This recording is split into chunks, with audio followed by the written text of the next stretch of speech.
Vendetta, Vendetta, time for Vendetta. Welcome to the Compendium of Discomfort.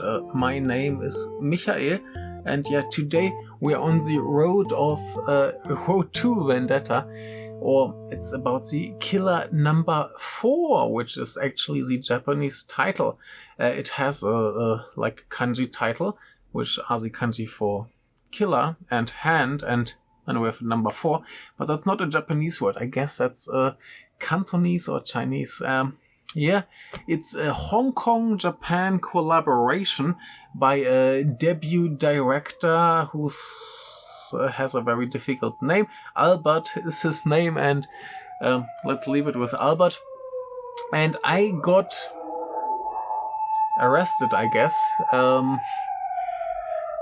I found out about this movie, I think some time ago, but it showed up again. And that was the double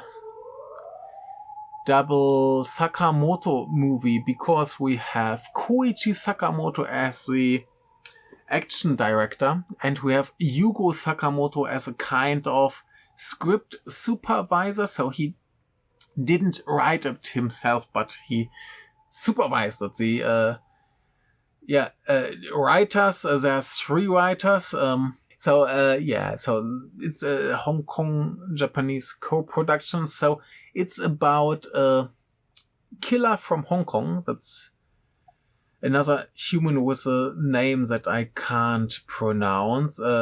His name is Jeffrey. You can see everything else here. And he's a very, very handsome, cool dude, has a good presence, nice hairstyle in this movie. I don't know any of the other movies he did. I never even heard of them, but he's in there. And then there's Sara Minami, who I recently saw. I saw her in 4 movies so far. One was Zoki, and the other 3 I actually watched this year. That was All Greens, the high school drug dealer movie, and the Maga Maga Honor, which I loved so much, especially her performance in it. So I was very excited that she's here. Yugo is here, Koichi is here, all the cool people are here. And then we get the sexy killer dude. And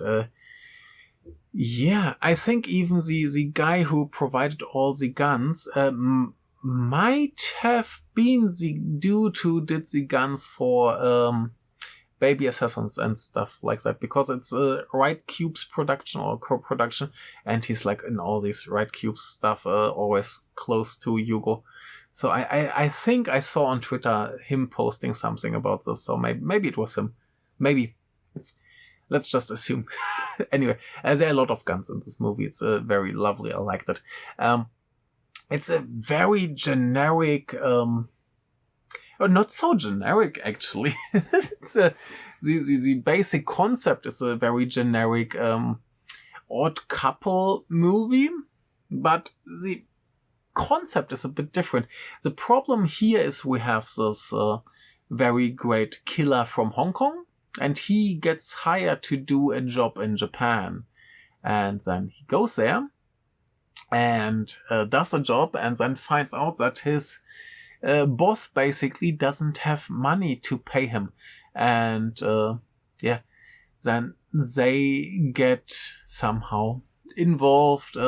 She gets 72 hours to get that money, and he's kind of helping her, but not so happy about it. And of course, slowly but surely, they get closer and closer, and it takes some interesting twists and turns.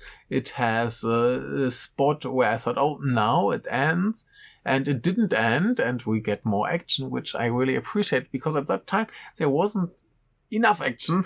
So we get some more, and then it ended at a point where I thought, that's a really odd way to end the movie. I mean, in the end, there's a mid-credit scene that gives us a little bit more, and that's not all that surprising. I thought it would be a little bit different, but yeah, okay. I'm not gonna spoil the ending here. It's not necessary to spoil.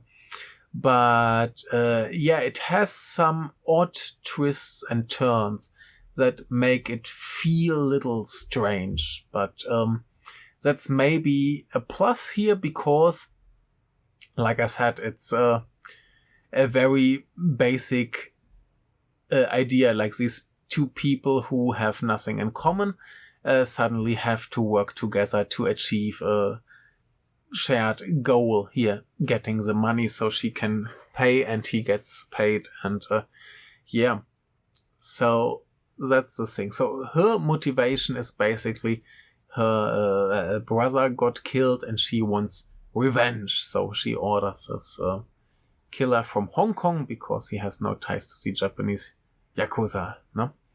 And yeah, that's the whole plot basically. And it's quite good. It's not amazing. It's a good movie. I think after I watched it, some moments in the movie I felt like, oh, this is like really great. And sometimes, could be greater. So it's a little bit mixed, but I felt a little bit like that movie Oasis. If you watched my movie, you know that I liked it, but I didn't think it's amazing. But there's one feeling that I have again here, and that's the feeling that maybe in a year or two I might remember this movie. Oh, this was fun, let's watch it again, and I will have a lot of fun again and again and again. And it might end up as a movie that's very rewatchable because of some basic things it does really well. And here, especially the character dynamics, which I think is the most essential part of a movie to make me want to rewatch it. I just did a big video about a Golden Kamuy. And the best part about that are the crazy characters that are so likable and wonderful. And I think here as well, they're a good team. This whole we can't really communicate thing works quite well. There's a lot of mobile phone switching around and stuff like that. But yeah, these communication issues are nice, well played out. Yeah, she's this, like the first time they meet is when he does his job, and it's in like a game center arcade thingy, and she's there as well, and she throws like stuffed toys at the enemies and stuff like that. So it's already a bit, she's more on the quirky side, and she has this little boy with her who she calls Boss, and yeah. It's yeah, this is a quirky style, and he's of course the stoic, cool killer who hates everyone and needs to learn a little bit of humanity. And yeah, like I said, it's very basic, but it works really well. They play it really well. It just yeah, it's something that if you do it right, just something that can carry a whole movie. When it comes to the action, it's a bit of a mixed bag. We know Koichi Sakamoto can do some absolutely wonderful, fantastic action, and I think some scenes here are very, very good, especially near the end when our killer goes on a killing spree. He meets some basically ninja dudes, and he takes a katana and fights them. And he does more like a one-hand fencing style, which is quite interesting to see. But that's very stylish and well done. And on the other hand, there are some other scenes where I feel like it's what I see is very cool, well choreographed,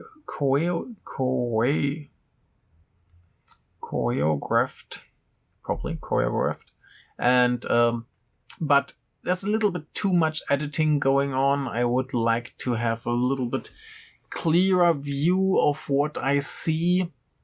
So I think maybe the not so experienced director overdid it every now and then a little bit.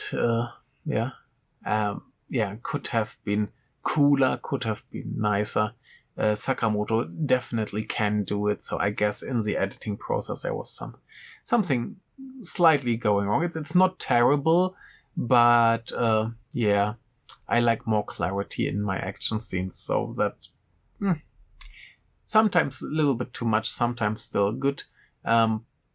Usually, overall good stuff. And I mean, it's not a movie that's like 90% action, 10% story. It's more like a 2/3 story, 1/3 action. So it's not that bad.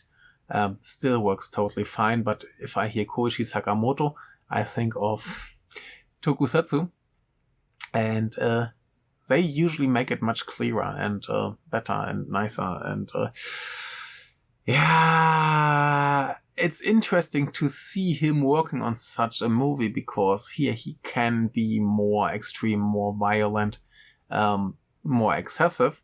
And we see that, for example, in Isolation, or Isolated, was it? Where there's more possible. And I love seeing that. So, it would have been nice if that had been a little bit more his style. But they edited too much. But anyway, it's not the main focus point, even though it's basically sold as an action movie. But I think at least in Japan, you must expect that if they say it's an action movie and you get 2 big action scenes and maybe 3 people who get shot in between, it's still safe. Here's a little bit more access, and it's all very stylish, very, very cool. The whole look of the movie is very nice, so that overall it works really well. I wouldn't say it has any big deficits. I just think some things could have been better. They're good, but they could have been better. But overall, there's nothing where I would say, that was really not working. So it's all good. Some moments are really wonderful, especially like character moments that work really, really nicely. And I love the small appearance of Takumi Saito as the owner of a nerd shop, who they do this John Wick-esque professional killer underground society thing, where each shop that's connected to their organization has this 3-headed cat thingy and a very sexy anime girl. He's selling the guns, and he's wonderful. He's so much fun. Takumi Saito is always great. He takes a lot of weird roles. I mean, I think he was the dog in Ziggy Suitos. Let me check. Yes, he was the dog in Ziggy Suitos. So Takumi Saito is a weird guy. I like him. Wonderful. So it's these small things. It's the character moments, the little jokes that work really well. There's miscommunication between the two. Like, he says Shio-sama or something, which is in Japanese a salted fish. I forgot what fish. And in Cantonese it means take care. So that's quite funny. Like I said, it's far from being a perfect movie. It's far from being a great movie, but it's a very nice movie that I will enjoy to rewatch, because there are so many nice things going on. I can imagine liking it more each time and coming back to it. So it's good. I'm happy I watched it. I'm happy I didn't miss it. I would hope for a real collaboration between the two Sakamotos. That would be fun. Like Yugo actually writing and directing and Koichi doing the action for him. I would like to see that.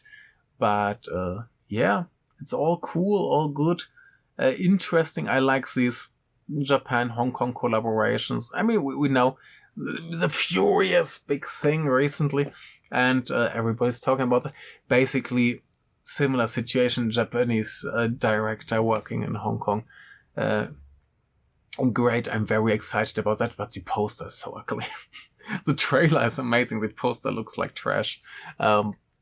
Anyway, that's gonna be a different story. I hope it gets released in Japan someday. But yeah, let's see. This one was really good. I'm a little bit sad that nobody talks about it, because it's a really nice movie. It deserves some attention, but I guess there's a realistic chance that it gets a US release. So let's see. Why not? I would like to see that. It's a good thing. And now I'm gonna go back to other things and probably sleep. Have a lovely time. Thank you for watching. Maybe subscribe if you haven't. And yeah, see you. Bye.